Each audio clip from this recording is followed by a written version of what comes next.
তার মানে হলো অর্ধেক পাঞ্জাবি পড়লে হবে, পুরা পড়তে হবে।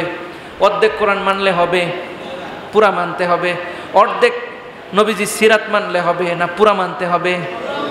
অর্ধেক দাড়ি রাখলে হবে না পুরা দাড়ি রাখতে হবে? হুজুর এটা তো কি কইলেন? অনেকে আছে দাড়ি কম রাখছেন, ছোট রাখছেন, বড় রাখছেন, রাখবেন সুন্নাত মোতাবেক রাখবেন, ঠিক কিনা? ভালোবাসেন না? নবীজি সুন্নাত, টুপি খুলে ফেলাবে, পাঞ্জাবি খুলে ফেলবে, পায়জামাও খুলবে, সব কিছু খুলে নিবে, কিন্তু এইটা খুলে নেওয়ার সুযোগ, কথা বলেন না, নাই? আছে? তাহলে এইটা থাকলে অন্তত জাহান্নাম থেকে বাঁচার একটা উপায় আছে।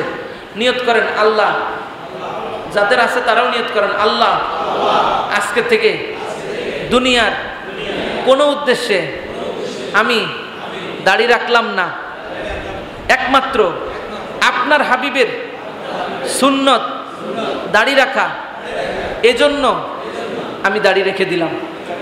আজকে থেকে আর কোনোদিন এক মুষ্টির আগে কাটবো না ইনশাআল্লাহ।